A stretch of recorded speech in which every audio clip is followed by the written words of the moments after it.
Welcome to another episode of Mormon Discussion Podcast. I'm your host, Bill Reel. Grateful for the chance to be with you today. Today, I'm going to walk you back in. Today's the day. Today's the day I blow you away with a story you've never heard before. And here it is. I'm going to borrow heavily from ldsmag.com as well as online signature books library.org. It is Joseph Smith, The Making of a Prophet by Dan Vogel, specifically out of chapter 4, titled Slippery Treasures. I will link both the LDS Mag article written by Christopher Kirkland on April 12, 2018, as well as this chapter 4 in the episode notes. Please check those out. And now, on to what you've been waiting to hear. 1822. Joseph Smith and Willard Chase are both deeply into folk magic. How do we know this? Well, one, Joseph Smith's family is deeply entrenched in this practice. Peter Ingersoll, who met with the Smiths in 1822 and whose land bordered theirs on the north, received instructions from Joseph Smith Sr. on one occasion regarding the use of a forked mineral rod.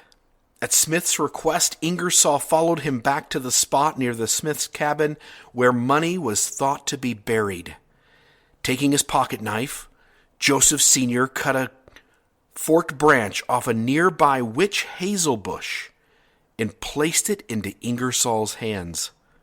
After instructing him on how to hold it, grasping the ends of each fork and pulling them slightly apart to create a state of unbalance in the tip, Smith went off some rods and told me to say to the rod, "Work to the money, work to the money," which I did in an audible voice. He rebuked me severely for speaking it loud and said it must be spoken in a whisper. Work to the money, work to the money. As the experiment continued, Ingersoll remembered that the old man began throwing himself into various shapes in encouraging the rod. If he had hoped to convince his neighbor, Joseph failed to do so. Ingersoll soon discontinued the experiment and declared that the rod did not work. Joseph seemed much surprised at this, Ingersoll recalled, and he said he thought he saw it move in my hand. Moments later, Ingersoll was surprised when Joseph Smith Sr. declared that a stone that Ingersoll had picked up to throw at birds was in fact a seer stone. Taking the stone from him, Smith said, "If you only knew the value there is back at my house," and pointing to a place near, "There," exclaimed he, "is one chest of gold and another of silver." As will be seen, the treasure behind the Smith's house was probably located on the small narrow hill that ran along the eastern border of their property. Ingersoll said that Smith put the stone which I had given him into his hat. Stooping forward, he bowed and made sundry maneuvers, quite similar to those of a stool pigeon. At length he took down his hat, and being very much exhausted, said in a faint voice, "If you knew what I had seen, you would believe." Alvin joined his father in the same performance, which Ingersoll regarded as equally disgusting. So we know the family is heavily involved in folk magic, treasure digging. But we also know that Joseph Smith is a seriously active treasure digger himself. Dan Vogel wrote a piece that has to do with 17 treasure digs in the Palmyra area, most of which Joseph Smith was directly involved, either in the digging or primarily in he being the one appointed to put a stone in the hat and to declare where the treasure was. We also know of Willard Chase. Again, Joseph Smith, Willard Chase, 1822, both are deeply involved in treasure magic. We know that Willard Chase is because, number one, he's a close friend of Joseph Smith and was involved with much of Joseph's treasure digging activities, and because his sister, Sally Chase, it is through her green seer stone that Joseph looks through and discovers the location of his first seer stone. So he uses Sally's green seer stone to locate his own white, translucent rock that was found, that he claims, buried under a tree. And he uses that seer stone on many treasure digs and his early scrying. Willard Chase tells us he was engaged in digging a well, and that he had employed Joseph and his older brother Alvin. This is in 1822. This is the main story I want to talk about, and we're going to go off into the weeds several times. But in 1822, Willard Chase hires Joseph Smith, the prophet, before he's the prophet, but after the first vision. And he hires his older brother Alvin Smith, who doesn't know it yet, but a year from now is going to be dead. He hires the two of them, and they are engaged in digging a well, believed to be on the Chase property. What is the most likely reason for employing Joseph and Alvin? In the 1820s, you simply do not dig a hole hoping to find water. You needed to be sure of its location first before digging. Void of the technology of sonar and satellite images, all the things we have access to in modern day 2018. What they had access to was limited, and it entailed the following list. Number one, you dig by guessing, and one had heard many failed stories of how that worked out. Number two, you hire a water witcher. That's it. Those are your options. You either guess or you hire a professional magic water finder. Which do you choose? Especially in light that your best friends, Joseph and Alvin Smith, just happen to be trained and certified as water witchers. You hire your friends, of course.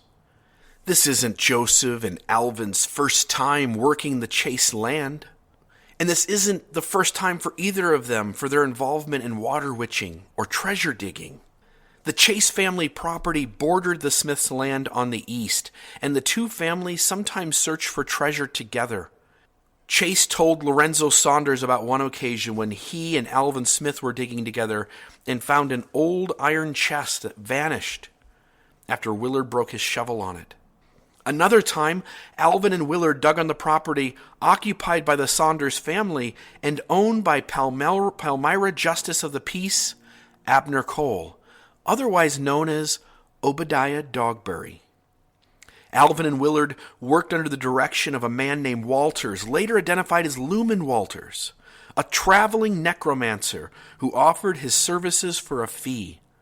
Saunders said, "At the time the big hole was dug in the hill, they was duped by one Walters who pretended to be a conjurer. I heard Willard Chase say that he was duped. They could not be deceived in it after he had gone through with a certain movements and charged them $7. Cole, who evidently took an interest in the activities that occurred on his property, said that the Manchester treasure seekers paid Walters $3 per day. Walters was more sophisticated and mature than Sally Chase. Sally indicated where treasure was located, but was powerless in the face of the treasure guardians. Walters, on the other hand, claimed to possess secret knowledge by which spells could be broken and guardian spirits vanquished. He appeared in Manchester with all the trappings of a medieval magician. A magic stone, a stuffed toad, a rusty sword used for drawing magic circles on the ground, esoteric books written in Latin from which he read various incantations, and a flair for the dramatic.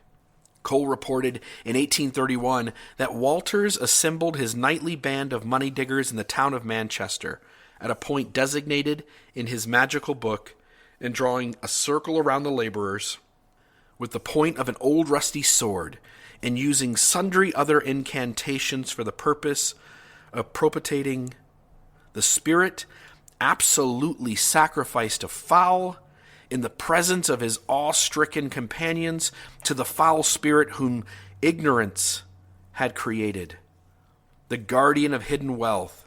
And after digging until daylight, his deluded employers retired to their several habitations, fatigued and disappointed. When no treasure was recovered and local inhabitants began to suspect Walters of fraud, the magician retreated to the mountains near Sodus Bay, a wilderness region in northern Wayne County on Lake Ontario. The magician had more to fear than dissatisfied clients because a New York law criminalized all jugglers and all persons pretending to have skill in physiognomy, palmistry, or light crafty science, or pretending to tell fortunes or discover where lost goods may be found. Usually authorities took no action against this type of disorderly person unless someone made a formal complaint and money had changed hands. Eventually the law caught up with Walters, for Cole reported in 1831 that he was once committed to the jail of Wayne County for juggling.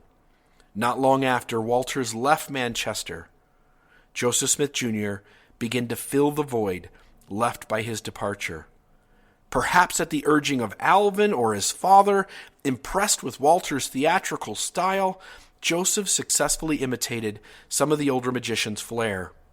And Cole opined that the mantle of Walters had fallen upon the young man. First of all, Joseph had to establish himself as a credible seer and cultivate a reputation of his own.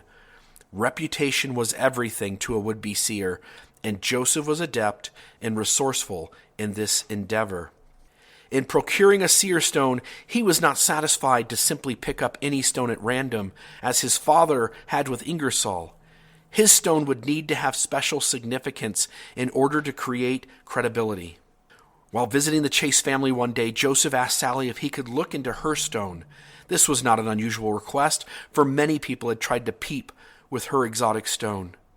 Recalling a past friendship with Sally, S.F. Andrick said in 1887 that, quote, "Sally let me have her stone several times, but I never could see anything in or through it. On that day, Sally handed Smith her green stone. A competitor was born, for Joseph exclaimed he too could see in the stone. It was not a treasure or a lost article that he saw, but something more valuable, another seer stone. He could see that the stone was located in a remote section of western New York, near Lake Erie, under the roots of a tree or shrub as large as his arm. He said that the stone became luminous and dazzled his eyes, and after a short time it became as intense as the midday sun. He left Manchester and returned a few days later with a small white stone which he claimed had power to dissolve both time and distance. It was like having an all-seeing eye, he told listeners in South Bainbridge, New York. So now, back to the moment we're speaking of, 1822. Willard Chase is digging a well with Joseph Smith and Alvin hired to help him find the water. Did Joseph scry the location of the water? Did he do it with his divining rod, or did Alvin do it? Did he use a seer stone? We don't know which of them did the dowsing, but one of them likely grabbed a Y-shaped stick, most assuredly made of witch hazel, willow, or a peach tree. And I don't even know if willow trees grow in New York. You tell me. And then grabbing each side of the Y-shaped stick loosely, yet with enough firmness to hold the stick from moving from gravity and the likes, walked around the Chase farm until the stick moved. And when that stick moved, and it absolutely moved, one thing was understood. There was water, and plenty of it below that spot. So with Willard digging the hole and Joseph and Alvin standing up top, suddenly Willard sees something down in the hole. A rock. But not like any other rock he had seen before. This time in our country was a different time. Most people worked the land, and in working the land like any trade, you become aware of the idiosyncrasies of your job. You know from all the time spent in your trade what is normal and what is an anomaly. While these three were young, they were not young in experience. These boys had worked the land from the moment they could hold a shovel, and they knew what was common and what was not. Willard, being in the depths of the hole, sees it first. It's a round rock, which on its own makes it stand out. Round rocks are found by the river and the creeks as they get polished by the course of the water over thousands of years. But round rocks in the ground? Such things are rare. But more than that, this one has unique streaks and colors never seen before in the other rocks that they have come across. This one, primarily brown with black and bronze streaks running as swirls throughout the stone.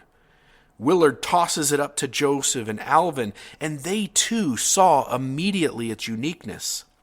This rock of curious workmanship, was about to be used in the practice of folk magic. But more than that, it is about to be used as the primary instrument in the translation of a sacred text that binds millions of people together in a religious tribe. This rock has a story. This rock is known as a Genesis stone. It's called Banded Iron Jasper. All by itself, that name tells me this is something cool, but there is way more to this story. It turns out that banded iron jasper is a secondary or trace fossil, meaning rocks that are evidence of life but don't contain any primary evidence such as bones. They are evidence of one of the very first forms of life on Earth, photosynthetic cyanobacteria, also known as blue-green algae. About 2.5 billion years ago, the Earth's atmosphere was inhospitable to almost all forms of life now in existence. As algae started to create oxygen in the Earth's atmosphere, it reacted with plentiful iron in the Earth's acidic ocean. These iron deposits then oxidized. In layman's terms, the oceans rusted. As the iron deposits became oxidized, they fell out of dilution with seawater and accumulated as sediment on the ocean floors. This process seemed to occur in waves, hence causing the formation of sedimentary rock known as banded iron jasper. The ribbons you see in the Seer Stone are those of iron layers on top of more common shale. The Genesis name comes from the implications that the stone attests in regards to the second day of creation. When this process of the Earth's atmosphere becoming more oxidized began, there was still one massive Pangea or supercontinent. Most continents just have one banded iron jasper deposit, all stemming from one original deposit. In North America, that area is a rough oval spanning parts of Wyoming and Minnesota. It doesn't come anywhere near upstate New York, where Joseph originally found the Seer Stone 15 feet down in a well that Willard Chase was digging, where he had his dowsing instrument notify him that something was there. So now we know what the rock is, but we are still left with the curiosity of how it became rounded and why it's 15 feet deep on the Willard Chase property. Judging by the egg-like shape, and you have to understand, you can go look up lots of banded iron jasper. This piece is unique because it is round. It is smooth. That isn't the case with every other piece of iron-banded jasper in existence. Judging by the egg-like shape, as well as the way it appeared to be polished and its distant location from the deposit area, geologists believe it to be a gastrolith, also known as a gizzard stone. Banded iron jasper is rare enough on its own, but a gizzard stone is one that a dinosaur inadvertently digests, and then when it dies, it decays. The stone returns to the environment. The time spent inside the dinosaur would actually aid in digestion as well as polish the stone's edges in a manner slightly different than it would if it were smoothed out in a stream or on the beach. Dinosaur gizzard stones are also rare. So the type of rock is rare on its own. Iron-banded jasper. It's only found in a few places. It's also extremely rare to find iron banded jasper away from the places where it exists. And for it to also be a gizzard stone is also extremely rare. The fact that this rock served as a digestive tool inside some triceratops, and that triceratops picked up this rock and swallows it in the Wyoming, Minnesota area, and then traversed in his own sort of pioneer trek to upstate New York, and then died. And then this rock, which is now rounded and polished, became one with the earth again, only to be dug up by Willard Chase 15 feet down in a hole, the very spot that the prophet Joseph Smith and his brother a million years later were there water witching. But that is not the whole story. Genesis stone, or banded iron jasper, has for ages been known within the mystical community as a stone that has access to mystical powers. It is known for having grounding energy, opens closed chakras and meridians, releases and clears, walks in spirits, clears negative thought forms in the auric field, and greatly increases channeling energy. One website stated, quote, "This is a stone for grounding and centering the energies of the root or base chakra, for self-control, grounding, resilience, quiet power. Banded jasper is considered as receiving stone and is used for calming, soothing, inward meditation and reflection. When used for chakra healing and balancing, banded jasper represents the element earth and is therefore related to our survival instincts and to our sense of grounding and connection to our bodies in the physical plane. Ideally, when using these stones at the root chakra, they bring us health, prosperity, security, and dynamic presence." A couple other really cool things. One, let's go back to Sally Chase and her green seer stone. Do you know what her stone most likely was? It was likely jade, but more than that, it was likely a specific kind of jade known as nephrite. Nephrite.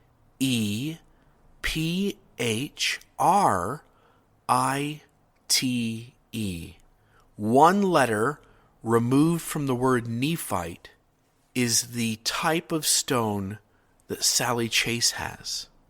Nephrite. That's an interesting side tangent on its own. Another side tangent. The very rock that Joseph Smith finds to use in the translation of the Book of Mormon, all by itself dispels the young earth creationism of Joseph Fielding Smith and Bruce R. McConkie. That stone alone and the geology involved in it and the understanding of where that rock came from and how it came to be shows this earth to be billions of years old. And now, with those two little facts out of the way, back to the oval, egg-shaped stone of iron-banded jasper. As far as it is known, this is the only banded iron jasper gizzard stone in existence. It just happens to have mystical properties.